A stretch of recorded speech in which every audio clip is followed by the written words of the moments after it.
no es una negociación a la carta, insisto. Nosotros tenemos una singularidad que no nos financiamos por vía del Gobierno de España, sino que somos nosotros quienes nos financiamos a nosotros mismos. Buenas noches. Íñigo Urkullu se ha convertido en el protagonista de la conferencia de presidentes. La cita ha cambiado su guión apenas a unos minutos de arrancar por la presencia del dirigente vasco. El Lehendakari ha estado toda la semana asegurando que no acudiría porque no se estaban cumpliendo las promesas pactadas. Pero minutos antes del encuentro autonómico, el Gobierno les ha concedido mayor capacidad de déficit y deuda para las instituciones vascas. Parece que en esa fórmula de igualdad a la que tanto apela Pedro Sánchez no entra el País Vasco. Aragón y Madrid son las dos comunidades autónomas que más casos positivos de coronavirus han comunicado en las últimas 24 horas. El foco se vuelve a poner otra vez sobre las residencias de ancianos y también en los rebrotes. Hay cerca de 500 activos en nuestro país. Enseguida les ampliamos la información. La economía española entra en recesión tras un desplome histórico del PIB del 18,5% en el segundo trimestre, con la fuerte contracción del mismo que coincide prácticamente con la vigencia del estado de alarma por la crisis sanitaria. España entra de nuevo en un profundo retroceso al sumar 2 trimestres consecutivos en negativo. El Tribunal Supremo anula la condena impuesta por el propio tribunal al coordinador de H. Bildu y exportavoz de Batasuna, Arnaldo Otegi, por el caso Bateragune. El Supremo sigue así el criterio del Tribunal Europeo de Derechos Humanos, que determinó que faltaba imparcialidad en el tribunal. 31 de julio, con el mes de agosto al caer, y muchos españoles arrancan sus vacaciones.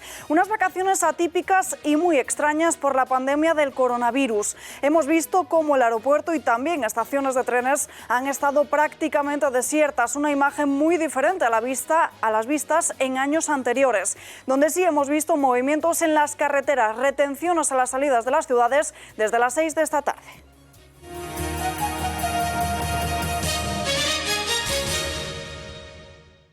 Los contagios se han duplicado en tan solo 2 semanas, más de 1.500 casos en las últimas 24 horas y muchos de ellos en los temidos rebrotes. Alberto Soto, muy buenas noches. Sí, es lo que más preocupa en la actualidad a las autoridades. Buenas noches. Los rebrotes en este momento en nuestro país. Hay 483 activos. Las comunidades que más casos han notificado positivos de coronavirus en las últimas 24 horas han sido Aragón con 511 y también la Comunidad de Madrid con 329, seguida de País Vasco con 158, Andalucía con 107 nuevos positivos en las últimas 24 horas y la Comunidad Catalana con 64. En estos momentos en la Comunidad de Madrid se han sumado 4 nuevos rebrotes que incumben alrededor de 19 personas. Para tener de nuevo estas cifras tendríamos que remontarnos al pasado mes de mayo, cuando los casos de coronavirus estaban al alza. Lo que está ocurriendo precisamente ahora es también la preocupación de los rastreadores, porque dicen, Alba, que en estos momentos las personas contagiadas, muchos de ellos no están manteniendo esa cuarentena que es necesaria. Recordemos que mañana sábado y también pasado domingo no se ofrecerán datos actualizados en ninguna de las comunidades. De momento, hoy también ha notificado la Organización Mundial de la Salud de nuevo una cifra más alta en las últimas 24 horas. En todo el mundo se han contabilizado 292.000 nuevos casos y el país que sigue a la cabeza es Estados Unidos. El foco se vuelve a poner en las residencias de ancianos y hemos sabido hace tan solo unos segundos que la Comunidad Valenciana ha levantado esa restricción del cierre del ocio nocturno en Gandía, justo el día en el que se registran 8 nuevos brotes con más de 40 positivos en la Comunidad Valenciana. Gracias, Alberto, y muy buenas noches. Sí, hemos podido comprobar que las decisiones que tomó el Ejecutivo en plena pandemia no se motivaban por criterios sanitarios, sino por motivos políticos y partidistas. Y es que ese comité de expertos del que tanto se habló nunca existió, como denunció Isabel Díaz Ayuso. Hoy la presidenta de la Comunidad de Madrid se ha referido a esa gran mentira del Gobierno, calificándolo como algo gravísimo.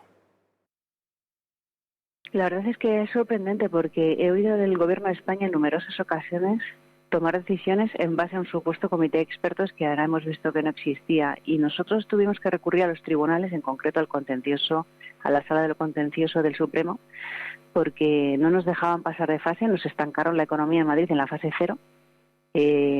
sin más argumentos que lo decía el comité de expertos, ¿no? Que era una cuestión de este equipo del que no se sabía nada. Y lo hicimos no por el hecho de no dejarnos pasar, sino porque nadie nos decía por qué. Entonces nosotros perdimos la autonomía. Las residencias de mayores, como decíamos, vuelven a estar ahora en el foco. Ya ayer escuchábamos a Javier Lambán decir que los contagios en estos geriátricos se producían por los trabajadores y no por las visitas de los familiares. En uno de esos centros, en el de Burbaguena de Teruel, han fallecido 2 residentes y por ello el gobierno aragonés está ultimando una denuncia penal en relación a estas muertes y el contagio de otros 62 mayores. Fuentes del Ejecutivo Regional han apuntado que las inspecciones habrían constatado deficiencias en cuanto a la dotación de material de protección para estos trabajadores. Mientras el coronavirus sigue extendiéndose, se plantea un mes de agosto duro para el sector turístico. El gobierno sigue intentando que Reino Unido rebaje esas medidas tan restrictivas que han puesto a todo aquel que venga a España, mientras que la lista de países que recomiendan no viajar a algunos de nuestros territorios continúa aumentando. 31 de julio, mañana 1 de agosto, muchos comienzan sus vacaciones de verano. Vacaciones, eso sí, pero con restricciones. Más allá de la mascarilla está el veto a España por la COVID. Dinamarca ha sido la última en sumarse a estas limitaciones. Recomiendan hacerse una PCR a quienes viajen a Aragón, Cataluña y Navarra cuando estén de vuelta. 3 puntos a los que tampoco aconsejan viajar desde Alemania. Señalan directamente a los focos activos en esas regiones, aunque las más restrictivas son las de Reino Unido. Cuarentena obligatoria de 14 días a los que vuelvan de España, si no, multa de 1.000 libras. Pero los más avispados han encontrado la fórmula de evitarlo, volviendo desde Gibraltar, tierras inglesas. Francia tampoco ve a Cataluña con buenos ojos, al menos temporalmente por el aumento de los casos. No impone el PCR, pero sí lo aconseja. Bélgica va más allá. Ha prohibido los viajes a Lérida y Huesca y obliga a sus ciudadanos a volver con un test negativo. Y si algún español viaja al país procedente de Aragón, Cataluña, País Vasco, Navarra, La Rioja, Extremadura, deberá guardar una cuarentena de 14 días. Lo mismo ocurre en Noruega. Holanda no lo recomienda, pero sí permite viajar a nuestro país. Polonia pide evitar los desplazamientos a Cataluña y Finlandia ni siquiera ha levantado aún los controles fronterizos con nuestro país. Lituania, Letonia y Estonia apuestan por la cuarentena. Un total de 12 países activan sus sistemas de alarma en cuanto se habla de viajes a España por los rebrotes. El monasterio de Yuso, en San Millán de la Cogolla, en La Rioja, ha sido el escenario que ha acogido este viernes la conferencia de presidentes autonómicos con el coronavirus y los fondos europeos como puntos principales de la agenda. El primer encuentro cara a cara entre los presidentes autonómicos desde el comienzo de la crisis ha terminado con muchas quejas por el reparto de esos fondos. Hay muchos que no tienen muy claro cómo se va a hacer y argumentan que los puntos de la Unión Europea pasan por la población, la tasa de desempleo y el PIB.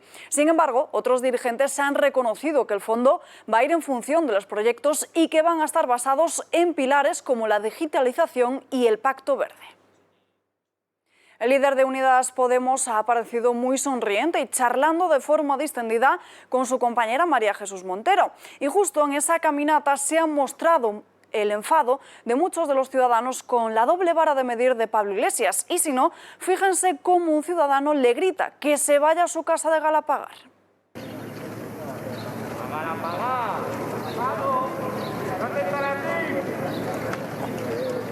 Fernando López Miras ha vuelto a mostrar una reivindicación que lleva haciendo ya semanas. El dirigente murciano pidió por carta a Pedro Sánchez que asumiera sus competencias en inmigración.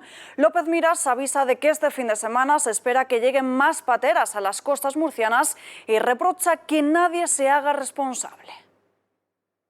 Hemos hablado de algo que nos preocupa muchísimo en la región de Murcia, porque durante el fin de semana pasado tuvimos un gran problema y este fin de semana se avecina también otro gran problema. Hemos hablado de un drama y de una tragedia humanitaria como es el de la llegada de inmigrantes irregulares a las costas de la región de Murcia a través de las pateras.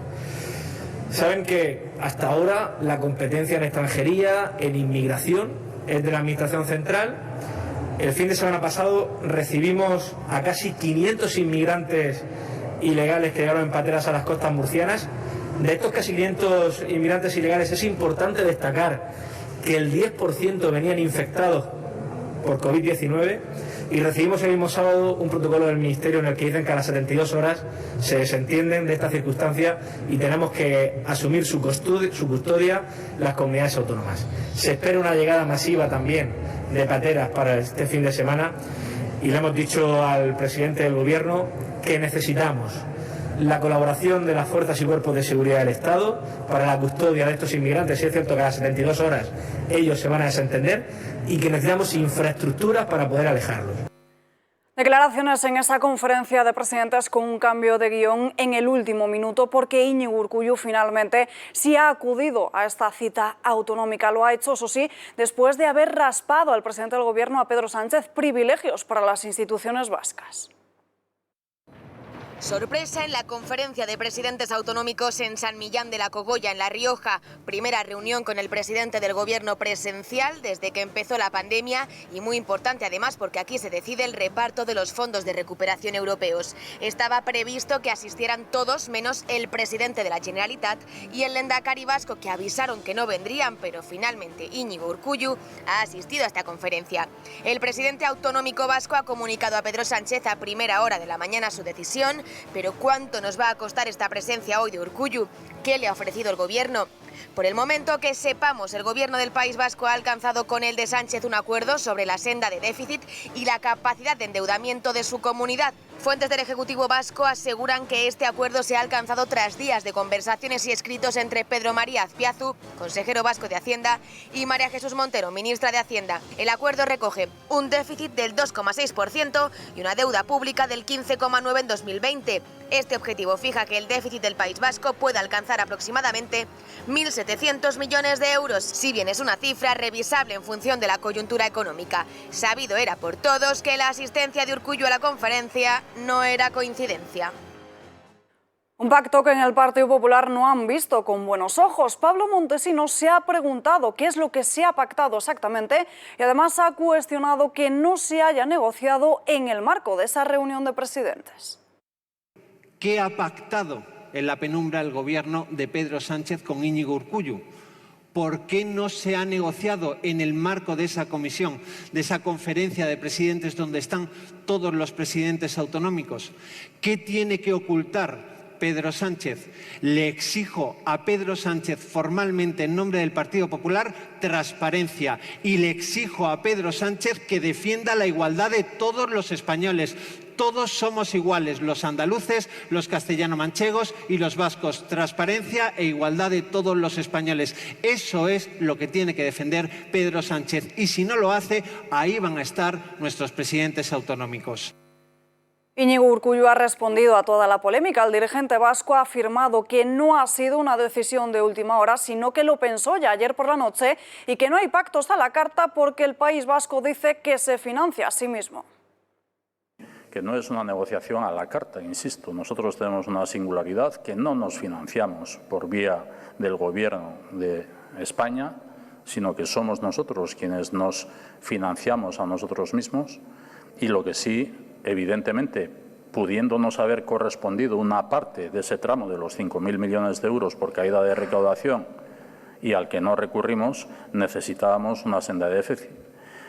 Negociación a la carta, no.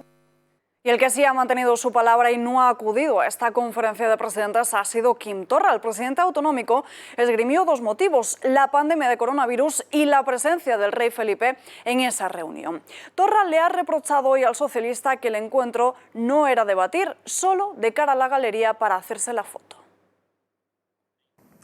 La meva prioritat, la nostra prioritat com a país i el meu deure com a president no és pas anar-se a fer fotografies sense contingut.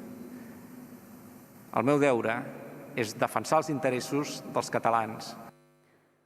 Su ausencia ha estado criticada por algunos. El presidente castellano-manchego, Emiliano García Paje, ha avisado a Torra asegurándole que se ha equivocado al no acudir.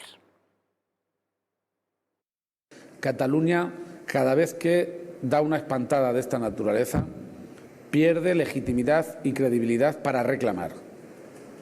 Evidentemente, si se llega a un acuerdo, aunque no participen en él, les será de aplicación. Lo que pierden es capacidad y credibilidad para hacerse escuchar. Hay que ser coherentes. No hemos salido del COVID. no hemos salido del virus, no hemos salido del drama económico. Parece bastante elemental que, participando como vamos a tener que participar del mismo modelo, no haya mesas paralelas. El separatista sigue definiendo a la región como país. El castigo a Quim Torra ha llegado hoy de la mano de una encuesta del Centro de Estudios de Opinión.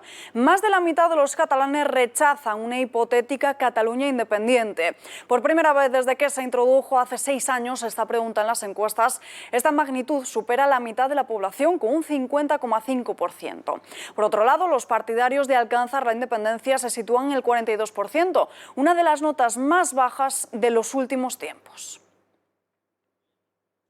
El Supremo anula la condena a Arnaldo Otegi por integración en organización terrorista en el caso Bateragune. De este modo, se suspende la sentencia del 7 de mayo de 2012 que les condenó a él y a otros 2 acusados a penas de entre 6 años y 6 años y medio de prisión por un delito de pertenencia a la organización terrorista ETA. Esta resolución se produce tras la condena del Tribunal Europeo de Derechos Humanos a España en el 2018 por la parcialidad de una jueza.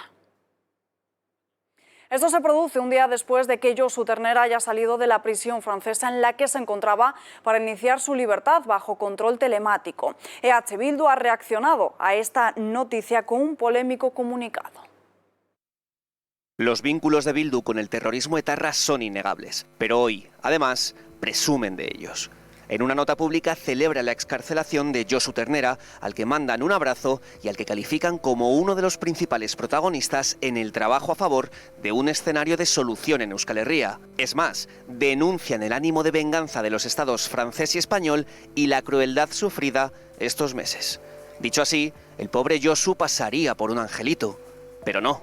José Antonio Urruticoetxea entró en ETA a finales de los años 60, participando en varios atentados, entre ellos el que costó la vida a Carrero Blanco. Fue ascendiendo en la organización hasta llegar a ser su número 1, y una vez en este punto dirigió a los comandos terroristas y ordenó varios asesinatos. Pasó 7 años en la cárcel en Francia y fue entregado a España en 1996. Aquí, al no poder ser juzgado por delitos por los que ya había sido condenado en el país vecino, permaneció en libertad. Mientras, fue diputado de Euskal Herritarrok, una de las herederas de Batasuna, y los nacionalistas le eligieron para la Comisión de Derechos Humanos del Parlamento Vasco. Cuando comenzaron a investigarle por los atentados que pudo ordenar y por los que sí podía ser juzgado, huyó a Francia. Sus manos están manchadas con la sangre de decenas de asesinados por sus órdenes directas, como los 11 muertos en el atentado contra la Casa Cuartel de Zaragoza, entre ellos 5 niñas y un adolescente. Bien, pues para Bildu, Josu Ternera es un preso político vasco. Pero no solo eso, también exige la liberación de Jon, Jacques y Xistor, porque aseguran es tiempo de vaciar las prisiones. Jon Parot, Jacques Esnal y Xistor Aramburu son 3 de los integrantes del Comando Argala. Lo integraban vasco-franceses que entraban en España para matar y huir al país galo, desde donde no podían ser entonces extraditados al tener la nacionalidad. A las órdenes de Ternera, asesinaron a decenas de personas. Henri Parot, hermano de Jon, es el mejor ejemplo de su nivel de maldad.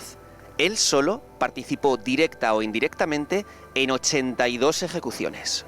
¿Cómo es posible que Bildu les califique como refugiados y deportados y exija que vuelvan a su pueblo en libertad? Fácil, porque saben que su discurso ha vencido y ya ni tienen que taparse. Los 250.000 votos que recibieron en las elecciones vascas de este mes lo demuestran. Mientras, las verdaderas víctimas, las de Josu Ternera y sus secuaces, sufren una doble condena. El repulsivo blanqueamiento del terrorismo etarra se contrarresta recordando el infinito dolor que causaron, porque hoy, mientras en Bildu celebran y abrazan a los suyos, los padres de Miriam Ester solo disponen de esta foto de sus hijas. ETA no solo las mató, sino que la Casa Cuartel de Zaragoza quedó tan destrozada que únicamente pudieron rescatar esta foto. El uso del aire acondicionado es un micromachismo, según Podemos, más concretamente según Vanessa Romero, una edil morada en el Ayuntamiento de Alicante. Vean. Pero por esta zona estamos congeladas de frío. Esto también se llama micromachismo. Es que no he entendido lo que ha dicho. No, que estemos pasando ahora mismo frío, nosotras, también es un micromachismo. Y como vamos a hablar de igualdad... Bueno, supongo, pues con más razón. Supongo que es una broma, sencillamente, ¿no? No, está documentado. Puede buscarlo pues en internet cuando quiera. No, reprenderé con dureza a los conserjes por ello. ¿Le parece a usted bien eso? Puede buscarlo en internet cuando quiera, en serio. Vale. No, si en Internet se encuentra de todo, ese es el problema. Lo cual no significa que todo lo que esté en Internet esté justificado. Y si es una broma, pues digo que es una broma y nos reímos todos y se han sacado. Si lo está diciendo en serio, pues entonces a lo mejor pues tendré que reprender duramente a los conserjes por no se sabe qué micromachismo a la hora de poner no se sabe qué aire acondicionado. A ver si nos dejamos un poquito de tanta... discurso extraño y raro y parafernalias raritas para terminar diciendo cosas que de verdad que yo creo que salvo usted no entiende nadie. España entra oficialmente en recesión. El virus ha asestado el mayor golpe a la economía de nuestro país y el PIB ha caído un 18,5% en este segundo trimestre. Se trata de la mayor caída que nunca se había visto. La economía española entró en recesión técnica en el segundo trimestre del año tras registrar un desplome del PIB del 18,5% entre abril y junio, su mayor caída trimestral en la serie histórica que maneja el Instituto Nacional de Estadística y que arranca en 1970. En esta fuerte contracción, que coincide prácticamente con la vigencia del estado de alarma por la crisis sanitaria, España entra de nuevo en recesión técnica al sumar 2 trimestres consecutivos en negativo. Es la tercera vez en el siglo XXI que la economía española afronta una recesión. Durante la crisis de 2008 entró en ella en 2 ocasiones y duró hasta 2013. El periodo abril-junio se ha visto afectado de lleno por la paralización de numerosas actividades económicas como consecuencia de la declaración del estado de alarma, lo que ha provocado un retroceso de la economía sin precedentes en la historia de España. Desplome histórico al que se ha referido esta misma mañana Pedro Sánchez. El presidente del Gobierno lo ha argumentado con el parón del confinamiento que él mismo decretó. Las consecuencias de esa emergencia sanitaria, de ese confinamiento tan estricto que tuvimos que asumir el conjunto de la sociedad española para poder hacer frente al virus, doblegar la curva y mantenerlo a raya como logramos, fue precisamente los datos que hoy hemos conocido de caída inédita del Producto Interior Bruto durante el segundo trimestre de este año. Es cierto que ese momento ha pasado. Es cierto que después de la resistencia vino la reactivación económica y ahora tenemos que enfocar lo que representa la recuperación económica. Y en ese sentido creo que la conferencia de presidentes que hoy vamos a celebrar es un buen punto de apoyo para impulsar esa recuperación económica en el conjunto del país. Por esta caída del Producto Interior Bruto, Vox ha solicitado explicaciones ante los ciudadanos. El grupo de Santiago Abascal ha registrado una solicitud de comparecencia de la ministra de Hacienda y portavoz del Gobierno, María Jesús Montero, en la Comisión de Hacienda. Vox pide que se den cuenta de las actuaciones que va a llevar a cabo el Gobierno con el fin de aprobar el déficit y ante la caída del PIB en este segundo trimestre.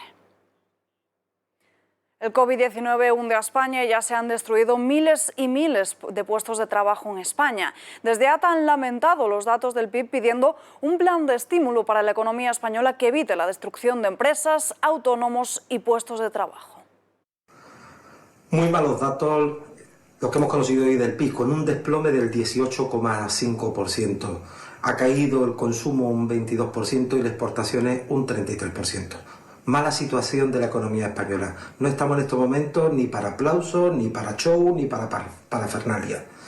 Hay que preparar inmediatamente un plan de contingencia. Desgraciadamente, lo peor todavía no nos ha llegado, por ejemplo, para el empleo o para la destrucción de empresas. España no puede quedarse de brazos cruzados. España presenta los peores datos del PIB prácticamente de toda Europa y hay que preparar un verdadero plan de contingencia, un plan de emergencia para sectores como el turismo, como la hostelería, el comercio, el sector servicio que tiene unas caídas importantes. Cuanto antes tenemos que reaccionar antes que sea demasiado tarde. Normalidad y poco movimiento en el aeropuerto de Madrid en plena operación salida. Durante todo el día de hoy se ha visto en Barajas una afluencia baja de ciudadanos. Nada tiene que ver el trasiego de las terminales de los aeropuertos de otros años con el que se ha registrado este 2020, un año marcado por la crisis del coronavirus. En la operación salida del pasado 2019 había unos 6.000 vuelos programados y ahora no llegan ni a 2.000. Poco ir y venir de maletas, pero algunos pueden por fin volver a casa y han explicado qué trabas se han encontrado para ello. Vivimos allí, claro. Intentaremos volver para Navidad, pero no sabemos si es posible. Regresamos a casa. Estábamos de estudiantes. Estamos retornando, ¿sabes? Sí, repatriados. Venimos a un vuelo de repatriación porque nos quedamos varados por el COVID-19 en Venezuela. Y estamos regresando el día de hoy. No son mis primeras vacaciones. En realidad estoy acá porque en un vuelo de repatriación a Argentina. Tenía que volver en marzo y me cancelaron los vuelos y todavía seguía varada hasta ahora que vuelvo. Me voy a Ámsterdam, me voy a Cádiz, me voy a Roma y me voy a Menorca. La pandemia ha provocado que muchos ciudadanos hayan optado por no abandonar nuestro país, pero también es cierto que en Atocha la imagen ha sido prácticamente desierta. Situación atípica en esta estación, ya que muchas personas han elegido evitar desplazarse. Peculiar viernes antes de iniciar agosto, en el que los pasajeros han celebrado volver a ver a sus familias y haciendo también un llamamiento para que los demás cumplan con todas las medidas de higiene. Tenía 5 meses confinada en Venezuela porque no podía regresar aquí a mi casa en España, Alicante. Tuve muchas dificultades, se me vencieron los pasaportes y ninguna autoridad me solucionaba. A Valencia voy a estar aproximadamente como un par de meses. Sí, un par de meses y bueno, pues emocionado. Entonces, bueno, pues estoy contento porque todo me ha salido bien hasta ahora y todo va yendo fluido. Pues ahora vengo del norte y me voy a ir una semana con unos amigos de vacaciones porque acabo de terminar el teletrabajo y nada, voy a aprovechar un poco estos días. Bueno, me voy un mes de vacaciones y bueno, ahora al principio voy a Granada y luego voy a Almería y sin más. A los BlaBlaCar, la verdad que sí, con esto no prefieren no meterte con desconocidos y bueno, aquí en el tren con una mascarilla no sé qué, no debería pasar nada, al principio. Poca circulación en aeropuertos y en estaciones de tren, lo que hace prever que muchos hayan escogido el coche como método de transporte para ir a su destino de vacaciones. Esta es la situación de las carreteras. Buenas tardes. A esta hora actualizamos la situación de las carreteras. En Madrid, tráfico intenso de salida por la AP6 en Guadarrama. En Tarragona también complicaciones en la AP7 en La Aldea en dirección Girona. También en Cantabria congestionada la A67 en Torrelavega hacia Santander y también dificultades de salida de Sevilla por la AP4 en las Cabezas de San Juan. Si van a conducir en las próximas horas, cuidado en las carreteras. Es importante planificar la salida, parar cada 2 horas e hidratarse bien. Necesario beber mucha agua para evitar posibles golpes de calor porque esta primera semana de agosto se prevé que haya temperaturas más altas de lo normal. Termómetros que marcan los 44 grados en algunas ciudades de España. Se prevé un descenso en la gran parte del norte, pero los valores se van a mantener altos en la mayor parte de la península y también en Baleares, especialmente en el sur de Andalucía y Mallorca. La primera ola de calor del verano llega a su ecuador con 40 provincias con avisos por altas temperaturas, como Mérida, donde turistas y vecinos buscan sombras para soportar mejor el calor. Yo muy bien, porque soy de Barcelona, o sea que para mí este calor es una maravilla, o sea que yo lo llevo bastante bien. Horroroso. Lo odio, no me gusta nada. Prefiero el invierno 1000 veces. Súper desagradable, la verdad. Nada, bastante bien porque estoy en un pueblo de la sierra del sur de Badajoz y he venido aquí a hacer unos trámites. Y nada, aquí en Mérida, que es donde frecuentemente vivimos, sí está pegando fuerte, de luego. Con resignación. Cuando nos pilla una sombra, ahí nos quedamos por un buen ratito, recuperamos fuerzas y seguimos adelante porque lo importante es ir a los sitios, salir con cuidado, con mucho cuidado, pero salir y ver mundo y estar lo más a gusto posible. Y las noticias se despiden hasta el mes de septiembre, pero toda la información actualizada al minuto a partir de la semana que viene de 11:30 a 2 en la redacción abierta con Miguel Gutiérrez. Nosotros, como decimos, volvemos a la vuelta de agosto. Gracias por acompañarnos y que tengan un feliz verano.